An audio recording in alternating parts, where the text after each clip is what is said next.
क्या आप laptop purchase करना चाहते हैं? इंटेल और AMD प्रोसेसर में कौन सा प्रोसेसर आपको परचेज करना चाहिए, समझ नहीं आ रहा, तो ये वीडियो आपके लिए है। इस वीडियो में आपको पूरी डिटेल के साथ बताऊंगा कौन सा प्रोसेसर कितनी स्पीड दे रहा है और कौन सा प्रोसेसर आपके लिए ज़्यादा फायदेमंद है। जी हाँ नाज़रीन, बिल्कुल अगर आप बेसिक यूज़ के लिए यानी कि स्टार्टअप के लिए प्रोसेसर यूज़ करना चाहते हैं तो इंटेल की तरफ से आपको मिलेगा सेलेरियम प्रोसेसर और AMD देगा आपको अल्थन सिल्वर। और इसी तरह आपको थोड़ा सा ऊपर जाते हैं तो ऑटम प्रोसेसर मिलेगा इंटेल में और इसमें अल्थम गोल्ड मिल जाएगा। अगर थोड़ा सा आप ज़्यादा अच्छा प्रोफेशनल काम करना चाहते हैं, बल्कि मैं तो रिकमेंड यही करूंगा कि आप मिनिमम जो है स्टार्टअप करना भी चाहते हैं तो मिनिमम इंटेल कोर i3 से करें, जिसमें आप काफ़ी सारा काम कर सकते हैं, और राइजन 3 ये आपको दोनों कंपनीज में मिलेगा।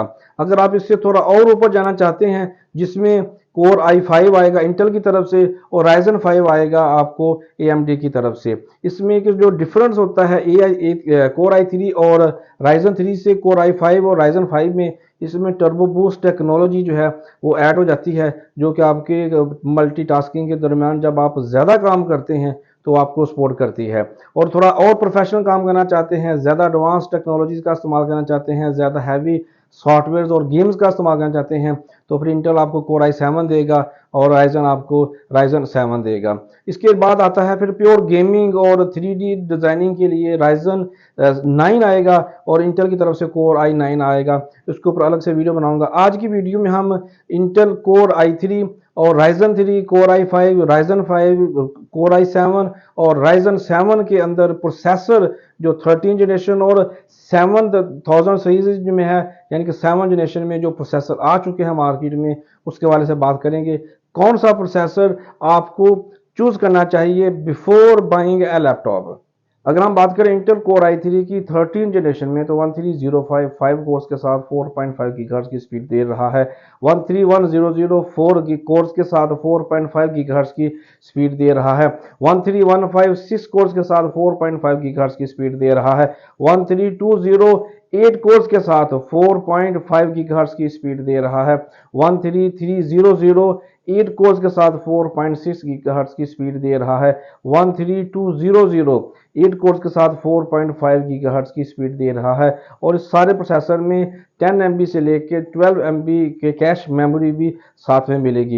इंटेल कोर i5 13 जनरेशन हमें 1334 के साथ 10 कोर प्रोसेसर और 4 गीगाहर्ट्ज की स्पीड दे रहा है। 1335 10 कोर्स के साथ 4.6 गीगाहर्ट्ज की स्पीड दे रहा है। 13400 10 कोर्स और कुछ में 12 कोर्स के साथ 4.6 गीगाहर्ट्ज की स्पीड दे रहा है। 13420H 8 कोर के साथ 4.6 गीगाहर्ट्ज की स्पीड दे रहा है। 1345 10 कोर्स के साथ 4.7 गीगाहर्ट्ज की स्पीड दे रहा है। 13450 10 कोर्स के साथ 4.6 की स्पीड दे रहा है। 13600 12 कोर के साथ 4.8 गीगाहर्ट्ज की हमें स्पीड दे रहा है। और बात करें हम इसके गेमिंग मॉडल की तो 13600K 14 कोर्स के साथ 5.3 गीगाहर्ट्ज की स्पीड दे रहा है। तो बात करेंगे हम कोर i7 की। इंटेल कोर i7 13 जनरेशन की अगर हम बात करें तो 1355 10 कोर्स के साथ 5.0 गीगाहर्ट्ज की स्पीड दे रहा है। 1360 12 कोर के साथ 5.0 गीगाहर्ट्ज की स्पीड दे रहा है। 13620 10 कोर्स के साथ 4.9 गीगाहर्ट्ज की स्पीड दे रहा है।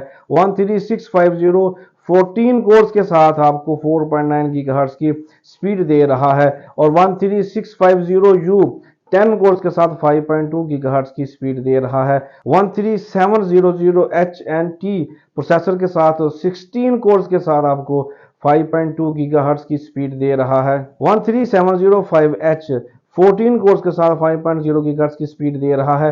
13700 14 कोर्स के साथ 5.2 गीगाहर्ट्ज की स्पीड दे रहा है। 1375 14 कोर्स के साथ 4.8 गीगाहर्ट्ज की स्पीड दे रहा है। 13800 14 कोर के साथ 5.2 गीगाहर्ट्ज की स्पीड दे रहा है। 13550 आपको 20 कोर्स के साथ आपको 5.3 गीगाहर्ट्ज की स्पीड दे रहा है। इंटेल के बाद हम बात करेंगे AMD राइजन प्रोसेसर की। तो AMD राइजन प्रोसेसर 7000 सीरीज यानी कि 7 जनरेशन की अगर हम बात करेंगे तो राइजन 3 में 7440 4 कोर्स के साथ 3.0 गीगाहर्ट्ज की स्पीड दे रहा है। 7335 4 कोर्स के साथ 3.0 गीगाहर्ट्ज की स्पीड दे रहा है। 7330 4 कोर्स के साथ 2.3 गीगाहर्ट्ज की स्पीड दे रहा है। और सबसे जो लोएस्ट प्रोसेसर है वो है 7320 4 कोर के साथ 2.4 गीगाहर्ट्ज की जो है स्पीड दे रहा है। Ryzen 5 की हम बात करेंगे। Ryzen 5 में 7645 6 कोर्स के साथ 4.0 गीगाहर्ट्ज की स्पीड दे रहा है। 7640 HS के साथ 6 कोर्स और 4.3 गीगाहर्ट्ज की स्पीड दे रहा है। 7535 6 कोर्स के साथ 3.3 गीगाहर्ट्ज की स्पीड दे रहा है। 7640U 6 प्रोसेसर के साथ 3.5 गीगाहर्ट्ज की स्पीड दे रहा है। 7540 6 कोर्स के साथ 3.2 गीगाहर्ट्ज की स्पीड दे रहा है। 7535 6 कोर के साथ 2.9 गीगाहर्ट्ज की स्पीड दे रहा है। 7530 6 कोर के साथ 2.0 गीगाहर्ट्ज की स्पीड दे रहा है। 7520 4 कोर के साथ 2.86 गीगाहर्ट्ज की स्पीड दे रहा है। तो हम बात करेंगे Ryzen 7 की। Ryzen 7 में 7745 8 कोर्स के साथ 3 गीगाहर्ट्ज की स्पीड दे रहा है। 7840 8 कोर के साथ 3.8 गीगाहर्ट्ज की स्पीड दे रहा है। 7735 8 कोर्स के साथ 3.2 गीगाहर्ट्ज की स्पीड दे रहा है। 7840 8 कोर्स के साथ 3.3 गीगाहर्ट्ज की स्पीड दे रहा है। 7745 8 कोर्स के साथ 3.6 गीगाहर्ट्ज की स्पीड दे रहा है। 7840 8 कोर्स के साथ 3.8 गीगाहर्ट्ज की स्पीड दे रहा है। 7735 8 कोर्स के साथ 3.2 गीगाहर्ट्ज की स्पीड दे रहा है। 7840 8 कोर्स के साथ 3.3 गीगाहर्ट्ज की स्पीड दे रहा है। 7736 और 35 8 कोर्स के साथ 2.7 गीगाहर्ट्ज की स्पीड दे रहा है। 7730 8 कोर्स के साथ 2.0 गीगाहर्ट्ज की स्पीड दे रहा है। तो ये तमाम स्पीड आपके सामने रखने का जो पर्पस है वो यही है कि जब भी आप लैपटॉप परचेज करने के लिए जाएं या कंप्यूटर या डेस्कटॉप परचेज करने के लिए जाएं तो जो सबसे इंपॉर्टेंट है ब्रांड देखने के बाद आप ये देखें कि कौन से ब्रांड के अंदर कौन सा प्रोसेसर लगा हुआ है। आपने अक्सर देखा होगा कि जो लैपटॉप हैं एक ही कंपनी में HP, Dell, Lenovo, Acer, Asus में सब में आपको मिलेंगे, लेकिन सब की प्राइस Ryzen 3 की प्राइस बहुत का डिफरेंस आ रहा होगा। रीज़न क्या होगी कि हर एक के अंदर प्रोसेसर अलग लगा होगा। प्रोसेसर अगर की स्पीड कम है तो उसकी रेट भी कम होगा, तो डेफिनेटली कंपनी अपनी प्रोडक्ट को ज़्यादा सेल करने के लिए कम दाम में सेल करेगी, जिससे आपको समझ नहीं आएगी। अगर आपने ये पूरी वीडियो देखी है तो आप जब भी जाएं कोई भी ब्रांड का लैपटॉप लें, लेकिन सबसे पहले उसके प्रोसेसर को देखें, क्योंकि प्रोसेसर ने ही आगे जाके तमाम काम को सरअंजाम देना होता है। उम्मीद करता हूं कि आपको इंटेल और AMD प्रोसेसर के साथ कंपैरिजन आपको समझ आ चुका होगा।